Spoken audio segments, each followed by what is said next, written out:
Assalamualaikum warahmatullahi wabarakatuh. Sebelumnya, izin memperkenalkan diri, Ibu Enden dan kakak-kakak asisten dosen. Perkenalkan, nama saya Muhammad Tangguh Akbari, biasa dipanggil Tangguh. Saya berasal dari Sekolah Vokasi IPB University, Program Studi Komunikasi Digital dan Media, Angkatan 61. Nah, pada kesempatan kali ini, saya akan menjelaskan sedikit tentang apa yang saya ketahui mengenai kewarganegaraan digital atau yang biasa disebut dengan digital citizenship.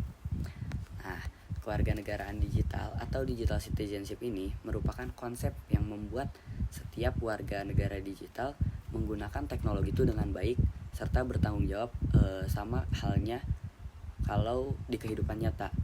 Nah, dalam kewarganegaraan digital ini juga ada beberapa prinsip-prinsip utama. Nah, berikut ini saya akan menyebutkan prinsip-prinsip utama tersebut. Yang pertama, ada akses digital. Nah, akses digital ini memastikan bahwa semua orang ini punya kesempatan yang sama buat mengakses teknologi. Jadi, semua orang yang menggunakan teknologi digital itu bisa mengakses hal yang sama tanpa ada perbedaan. Lalu yang kedua ada etika digital. Nah, etika digital ini tuh mempraktikkan perilaku yang hormat dan juga tanggung jawab saat berinteraksi melalui dunia digital. Lalu yang ketiga ada komunikasi digital. Nah, komunikasi digital ini adalah bagaimana kita menggunakan teknologi untuk berkomunikasinya tuh secara efektif serta menggunakan dunia digital ini dengan positif, dengan hal-hal yang positif. Lalu yang keempat ada literasi digital. Nah, literasi digital ini adalah cara kita memahami dan menggunakan teknologi digital ini secara umum. Lalu yang kelima ada hukum digital. Nah, hukum digital ini adalah peraturan hukum yang berlaku di dunia digital seperti halnya kayak hak cipta dan juga privacy. Serta dalam hak dan tanggung jawab digital ini kita harus menghormati orang lain. Lalu yang ketujuh ada kesehatan dan kesejahteraan digital, seperti mengelola waktu penggunaan secara seimbang dan juga agar dapat menjaga kesehatan mental kita secara lebih bagus lagi. Lalu yang kedelapan ada keamanan digital. Nah, keamanan digital ini adalah untuk melindungi data pribadi kita, seperti menjaga kata sandi dan juga agar kita dapat lebih berhati-hati lagi terhadap namanya ancaman cyber. Nah, setelah membahas tentang prinsip-prinsip utama, kali ini saya akan membahas tentang manfaat serta juga tantangan dalam kewarganegaraan digital ini. Nah, berikut ini akan saya sebutkan beberapa manfaatnya. Yang pertama, menghindari penyebaran hoaks yang dapat merugikan masyarakat. Nah, jadi kita itu sebagai pengguna digital harus dapat menghindari penyebaran hoaks, karena yang namanya hoaks itu ya udah jelas bakalan merugikan yang terkena hoaks ini. Nah, lalu yang kedua, membangun reputasi digital yang positif dan juga bermanfaat bagi masa depan. Nah, lalu yang ketiga ada melindungi diri dari berbagai kejahatan cyber seperti penipuan, peretasan, pokoknya yang berbau-bau digital itu kayak misalkan data kita tiba-tiba ada yang diambil atau bocor kayak gitu.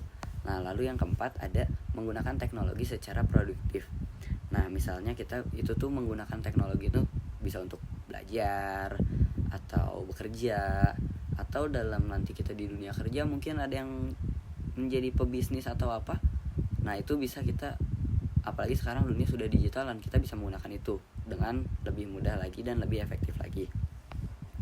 Nah, namun dibalik banyaknya nih manfaat tadi yang sudah saya sebutkan, pasti adalah yang namanya tantangan dalam kewarganegaraan digital ini. Nah, seperti yang pertama, tantangannya apa? Ada penyebaran hoaks yang cepat, terutama di media sosial. Karena seperti yang kita tahu, dunia digital itu banyak banget lah yang kayak penyebaran hoaks. Kayak kalau kalian lihat di berita-berita, sebenarnya kejadiannya kayak gini tapi di berita kayak gimana. Nah, lalu yang kedua ada cyberbullying. Nah, cyberbullying ini juga ada dampak buruknya pada kesehatan mental orang yang terkena cyberbullying ini, seperti bisa jadi orangnya mungkin ngedrop atau tidak percaya diri. Bahkan lebih parahnya lagi, orang yang terkena cyberbullying ini bisa sampai ingin bunuh diri. Nah, lalu yang ketiga ada ancaman keamanan data, seperti akun kita yang diretas atau penyalahgunaan identitas. Karena kan banyak banget nih sekarang yang kayak tiba-tiba device kita atau teknologi apapun itu udah makin canggih kan, device kita tiba-tiba bisa bocor datanya. Terus misalkan kayak akun-akun kita tersebar, atau penyalahgunaan identitas seperti kayak misalkan data kita, padahal kita nggak ngapa-ngapain, tapi ternyata tiba-tiba sama orang yang tidak bertanggung jawab ini malah dipakai yang aneh-aneh. Nah, lalu yang keempat ada kecanduan media sosial. Nah, kecanduan media sosial ini juga bisa berdampak buruk pada kesehatan mental kita, serta pada keseimbangan hidup kita, serta dapat juga menurunkan produktivitas kita. Karena kalau misalkan kita terlalu kecanduan dengan media sosial ini, kita pasti jadi lebih malas buat interaksi sama orang sosial. Karena kita misalkan lagi nongkrong sama teman-teman, terus kita kecanduan nih sama HP kita atau sama gadget kita, sama media sosial, kita tuh pasti kan bakalan sibuk sama device kita masing-masing, pokoknya kita bakalan sibuk sendiri. Kita gak akan jadi interaksi sama orang banyak. Padahal begitu kita keluar nongkrong gitu, padahal kan untuk ya istilahnya buat produktivitas kita, biar kita tuh tetap sosialnya masih dapat juga.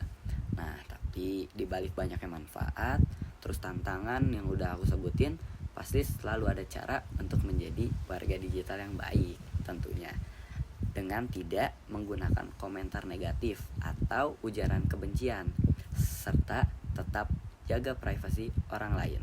Nah, jadi mari kita bersama-sama menjadi warga digital yang baik dan juga bertanggung jawab. Nah, ingat ya teman-teman, jejak digital ini juga bisa berdampak panjang. Jadi, selalu gunakan teknologi untuk hal-hal yang positif. Nah, mungkin cukup sekian yang bisa saya sampaikan pada kesempatan kali ini. Kurang lebihnya mohon maaf. Wassalamualaikum warahmatullahi wabarakatuh.